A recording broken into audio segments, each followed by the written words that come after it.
அவங்கள பார்த்துட்டே இருந்துட்டு அவங்க கூட பேசிகிட்டே நடந்து 2 பேரும் என்ன பண்ணுறாங்க, ஒரு பீச்சுக்கு போய் இறங்குறான். இறங்கி அங்கேருந்து ஒரு ஆட்டோக்காரங்கிட்ட கேட்டு பீச்சுக்கெலாம் போய் இறங்கிட்டாங்க. அங்கேருந்து 2 பேரும் நடந்து போய் பீச்சில் கொஞ்ச நேரம் விளையாண்டாங்க. விளையாண்டுட்டு அங்கே அவங்க 2 பேரும் என்ன பண்ணுவாங்கன்னா, ரொம்ப சண்டை போடுவாங்க. எவ்வளோ தான் சண்டை போட்டாலும் 2 பேருமே திரும்ப பேசுவாங்க. அவங்களுக்குள்ளே எவ்வளோ சண்டை வந்தாலுமே, எவ்வளோ பிரச்சனைகள் வந்தாலுமே அந்த பொண்ணு பேசிடுவான், அந்த பையனும் பேசுகிறான். இதே மாதிரி அவங்க போன இடத்துலையே சும்மா விளையாட்டுக்கு சண்டை வந்துருக்கு. அந்த பொண்ணும் அந்த பையன்கிட்ட, அந்த அண்ணா கிட்ட சண்டை போட்டிருக்கிறான். அந்த அண்ணாவும் அவன் தங்கச்சிக்கிட்ட சண்டை போட்டிருக்கிறாங்க.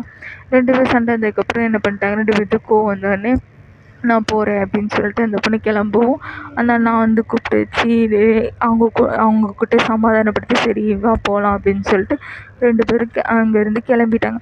கிளம்பி கொஞ்சம் தூரம் திரும்ப வந்ததுக்கப்புறம் ரயில்வே ஸ்டேஷனில் 2 பேரும் இருக்கிறாங்க. ரொம்ப லேட் ஆனதுனால அந்த பொண்ணுக்கு அந்த அண்ணாவை விட்டு, அந்த பொண்ணு அவங்க வீட்டுக்கு போனதுனால அந்த அண்ணாவை விட்டு அவளுக்கு பிரியணும் அப்படிங்கிற மனசு இல்லாமல் அந்த அண்ணா கூடவே உட்காந்துக்கிட்டே இருக்கிறான். நான் உன்னை விட்டு போக மாட்டேன், நீ என்னை கூட்டிகிட்டு போ கூடவே அப்படின்னு சொல்லிட்டு அந்த அண்ணா கிட்ட அழுதுகிட்டே இருக்கிறான். எனக்கு உன் கூட இருக்கணும் அப்படின்னு சொல்லிட்டு ரொம்ப ஆசையோடு பேசிகிட்டு இருக்கிறான். அந்த அண்ணாவுக்கு இன்னொரு நாள் பார்க்கலாம், நீ வீட்டுக்கு போ, ரொம்ப லேட்டாக நீ வீட்டுக்கு போ அப்படின்னு சொல்லிட்டு சொல்கிறாங்க அந்த அண்ணா.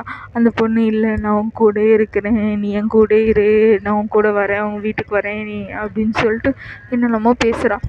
அந்த அண்ணாவுக்கும் அதே மாதிரி அவங்க கூட அந்த அவன் தங்கச்சி கூட இருக்கணும்னு தான் ஆசை. ஆனாலும் என்ன பண்ண முடியும், அவங்க 2 பேரும் ரொம்ப தூரத்தில் இருக்கிறதுனால அவங்கவுங்க வீட்டுக்கு போய் தான் ஆகணும். அப்படிங்கிறதுனால அந்த பொண்ணை அவங்க சமாதானப்படுத்துகிறாங்க. நீ வீட்டுக்கு போ, நம்ம இன்னொரு நாள் பார்க்கலாம் அப்படின்னு சொல்லிட்டு போகலாம். சரி அந்த பொண்ணு சரி இன்னொரு நாள் பார்த்துக்கலாம் அப்படின்னு சொல்லிட்டு 2 பேரும் கிளம்புறாங்க. 2 பேரும் கிளம்பி போயிட்டு ரொம்ப ஒரு நைட் ஆனதுனால 2 பேரும் என்ன பண்ணுறாங்க, ஒரு ஹோட்டலில் போய் சாப்பிட போகிறாங்க.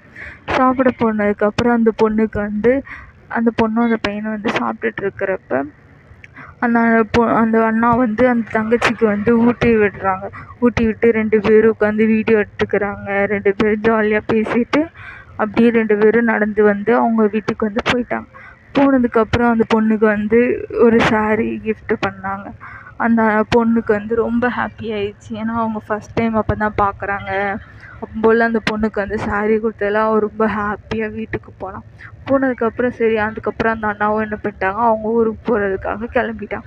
அதுக்கப்புறம் இதே மாதிரி கொஞ்ச நாள் போச்சு. கொஞ்ச நாள் போனதுக்கப்புறம் அந்த பொண்ணு படிக்க ஆரம்பிச்சிட்டா. அவங்களுக்குள்ளே நிறைய சண்டை வந்துச்சு, நிறைய பிரச்சனை வந்துச்சு. ஆனால் எவ்வளோ தான் சண்டை வந்தாலும், எவ்வளோ தான் பிரச்சனை வந்தாலும் 2 பேரும் பிரியாமல் அவங்க 2 பேரும் ஒன்றா பேசிகிட்டு தான் இருந்தாங்க. அதுக்கப்புறம் கொஞ்ச நாள் கழிச்சு திரும்பவும் அவங்க 2 பேரும் மீட் பண்ணுற மாதிரி சூழ்நிலை வந்துச்சு. அப்போ என்ன பண்ணாங்க, 2 பேரும் பெங்களூர் போகலாம் அப்படின்னு சொல்லிட்டு அந்த அண்ணாவுக்கு ஏதோ ஒர்க்னால பெங்களூர் போக வேண்டியதாக இருந்துச்சு. அப்போ போல் இந்த பொண்ணு என்ன பண்ணா, அவங்க கூட போகலாம் அப்படின்னு சொல்லிட்டு சரின்னு முடிவெடுத்து அந்த பொண்ணு என்ன பண்ணா, பெங்களூர் போனான். அவங்க கூட போகும்போது அவள் ரொம்ப ஹாப்பியாக இருந்தா.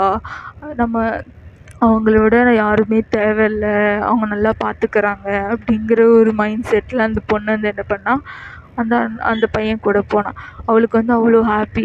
ஏன்னா இப்போ இவ்வளோ நாள் அண்ணா இல்லை அப்படிங்கிறது இப்போ ஒரு அண்ணாவாக இருக்கிறாங்க. அந்த அண்ணா அவளுக்கு எப்படி ஒரு அப்பாவாக இருந்து அவளை நல்லா பாதுகாத்துக்கிட்டாங்க. அவளுக்கு ரொம்ப ஹாப்பியாக இருந்துச்சு. அப்புறம் 2 பேரும் பெங்களூர் போனாங்க. பெங்களூர் போயிட்டு அவங்க வேலையெல்லாம் முடிச்சுட்டு திரும்ப சாப்பிடும்போது அப்போவும் என்ன பண்ணாங்க, அவங்க அண்ணா தான் அவளுக்கு ஊட்டி விட்டு அவளை நல்லா சாப்பாடு ஊட்டி விட்டாங்க. அப்போ அவளை நல்லா பார்த்துக்கிட்டாங்க. அவளுக்கு ரொம்ப ரொம்ப ஹாப்பியாக இருந்துச்சு. அவள் என்ன அந்த நாளை என்றைக்குமே மறக்காமல் இருந்தாள். அவள் ரொம்ப சந்தோஷமாக இருந்தாள்.